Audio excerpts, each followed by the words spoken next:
So hi, John. Well, hello there. I'm glad you can make it for another session. Thank you. I'm glad to be here. Did you have any trouble getting here? No troubles. No troubles? That's good. How are you feeling? I feel fine. That's Thanks for great. asking. Yeah, so today we're going to be doing something a little different. We're going to be doing sand tray therapy. And the thing that is the same as last time is anything you do or say in this room is perfectly okay unless it involves causing harm to yourself or others. Okay. So what we're doing today is sand tray therapy. As you see, we have a tray of sand here and a bunch of toys laid out. So basically what's going to happen is I'm going to give you a prompt, and you can use any of these toys, they could represent anything, to show me that prompt in the sand. Okay. Any questions? No questions. So what I'm going to ask you to show me today in the sand is I'd like for you to show me the good and the bad in your life. The good and the bad. Well, I would say the good would be spending time with my siblings when I was growing up. So let's say this little guy can be me. I'll put him there in the sand. And here's some of my sisters. I need a few more. Need one more. And there we go. And I'm the only boy. I've noticed you have a lot of sisters. I have 5. Tell me more about your relationship with your sisters. I have a good relationship with most of them, although we don't really talk as often anymore. We've all kind of scattered across the coast. I'll maybe see them, maybe 2 or 3 times a year now, but growing up we were very close. Mm-hmm. So tell me more about your relationship with your parents. My parents, it's probably a little bit more strained with them. So let's say this one can be the mommy parent and this one can be the daddy parent. And as you can see, wish I was exaggerating, but there were fists. That sounds like it was very hard for you to be around. Not at all. Tell me more about that.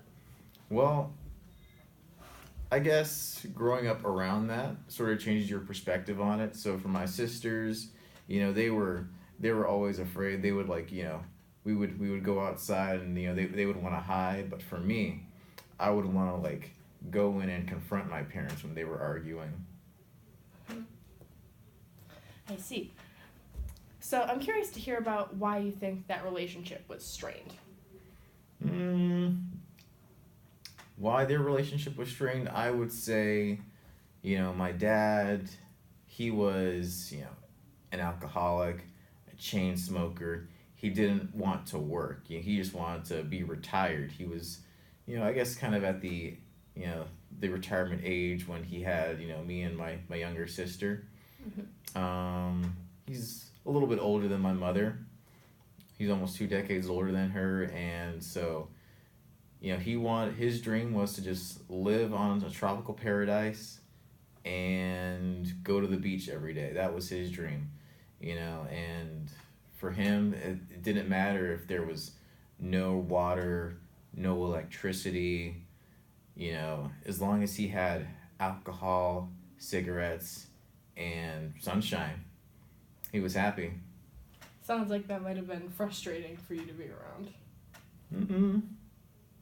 Well, sure, if he was taking his aggression out on me, it could be frustrating, or my mother. But, I would say my mother, after my little sister was born, she just had enough, because she was supporting the family, because my dad wouldn't work. And my mother was the one who would, pay the bills, take care of us. Things were in her name. But that did get to her, I think. So that's why their relationship was so strained. That's probably why they were always fighting.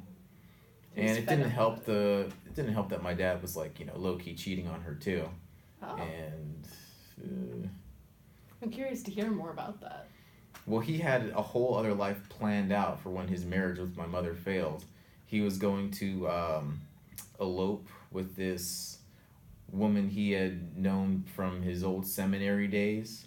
Um, and this woman was paraplegic, and it was a result of some horrible incident she ended up suing. Became very wealthy. She had a lot of money, and I think that's what really attracted my dad to her.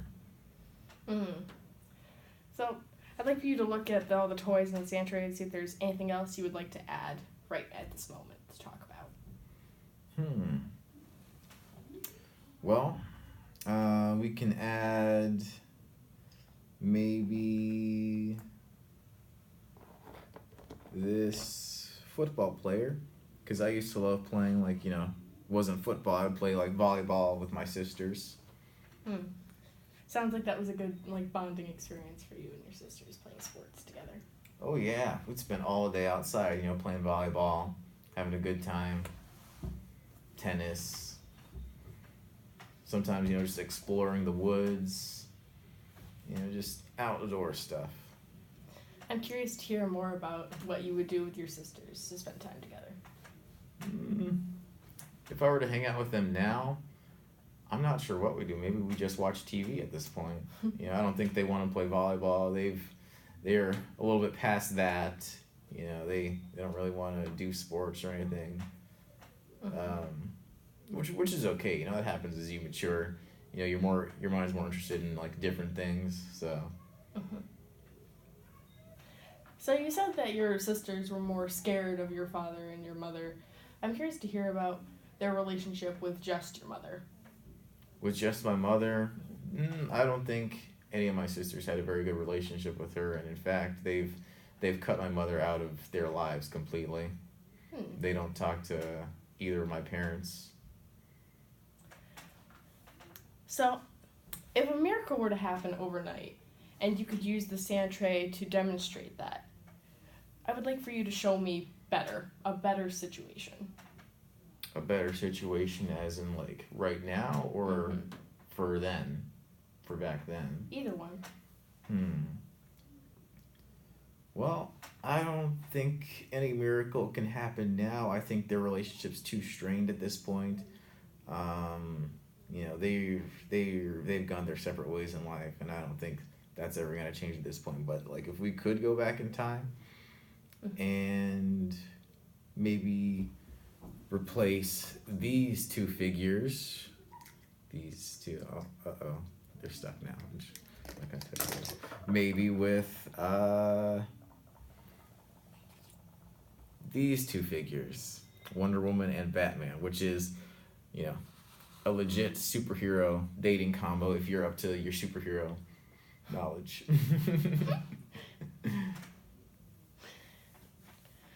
So, would you say that is two powerful people working together for the same cause? Sure. They get along better. They have common goals in mind. Worrying about reasonable things like the future, justice, what's right. Superheroes are always concerned about doing what's right. Think if my parents were more concerned with that. Their relationship with my sisters might be different. So I've noticed that while you and all of your sisters are extremely close, when you first put in this fighting couple that is your parents, they were really close about fighting, but they were slightly off to the side from you and your siblings. Is there anything there that may represent something? Well, I guess growing up, my relationship with my parents was never really even that close. It was never, "Hi son, how was your day?" We never really talked about those sorts of things. It was more like I would go out and explore the woods with my sisters, and we'd be back at some point during the night, and they didn't really have to worry about us, or I guess it was just one less stressor for them. So my dad, I don't think he really cared. He was old. He just wanted to be retired. He just wanted to relax, live out his days. And my mother, I suppose she started feeling the same way after she she left her job teaching. Hmm. So there's kind of a distance between you and your parents. Yeah, we never really like had that sort of open dialogue. Hmm. So obviously you're in college now, and I'm curious to hear about your major and maybe your parents' reaction to your major. Well, only my mother knows my major right now. My dad doesn't know what I'm doing. Um, she knows that I'm a biology major. She thinks that I'm going to be going to med school, and so she's very proud of me. I tell her my grades. She's like, "Oh, good job, son. You're on the dean's list." So, On a scale of 1 to 10, would you say that your relationship with your mother since getting into college is better or worse comparison? I would say it's better, but honestly, uh, when so let me back up here. When my little sister, well, she was the baby one. When my little sister was only 6 years old, she was diagnosed with a very catastrophic illness, and because of where we lived at the time, um, the hospitals weren't like prepared to take care of her. Mm-hmm. She nearly died from kidney failure, and just the fact that the hospitals couldn't even identify that, it was really substandard quality care, and she ended up being moved to a hospital several hours away, and my dad, who didn't work, couldn't afford a car, we couldn't get to see them, so my mom and sister were gone many many many hours away, and that was about, they stayed in that hospital a year straight, and so it was just my dad, and my sisters, well, my remaining sisters that were in the house with us. And so, at the age of 14, I ended up running away from home. And I was, went to Georgia, but, I didn't see my parents after that until, graduated high school. That sounds like it might have been a very terrifying experience for you to have your sister going through that. I was really worried about her, honestly, I love my little sister. And to think that, hearing this news that, oh, she could die today or tomorrow, or, that she needs a transplant, and, obviously I would want to be able to do it, but I wasn't eligible to do it. I was too young at the time. Mm-hmm. My older sister ended up donating. So, she does have a kidney now. Is able to lead a mostly normal life, but the damage from like living in that substandard area with the substandard care has already been done. She has many neurological disorders now. She has seizures.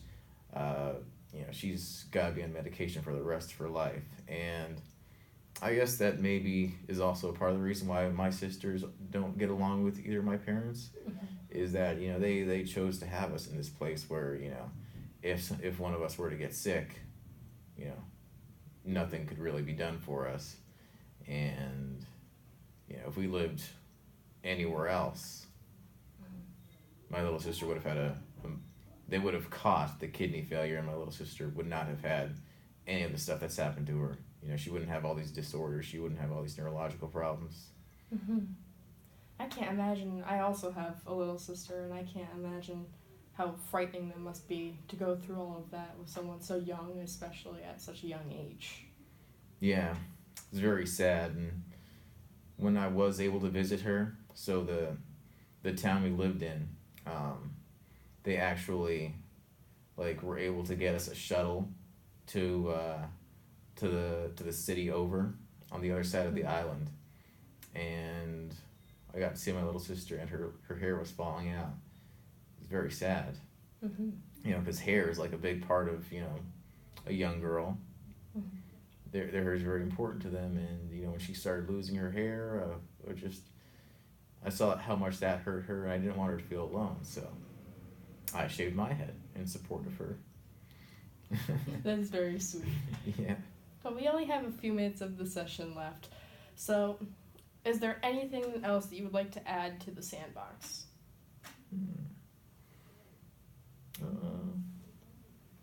We could add this diamond. I'll put the diamond on top of my character right there as a little crown. Since I'll add this this little red race car right there in the sand. It's gonna be my future car. And I'll have this little pink one. I'll get this one for my little sister. Tell me more about the crown on your head. Well, the crown on my head is representative of my future career choice. After I go to med school, I want to do a residency in neurosurgery, specifically pediatric neurosurgery. Mm-hmm. See if I can add that on as a fellowship. Mm-hmm. Anything else? I think we've talked about everything. Great. So we need to go schedule for next week. So how does Friday at 2 sound? Sounds great. Great. I would love to talk about your experience in Georgia, if that's all right with you. Sure thing. All right. Thank you for coming. Well, thank you so much. I'll see you next week. See you next week.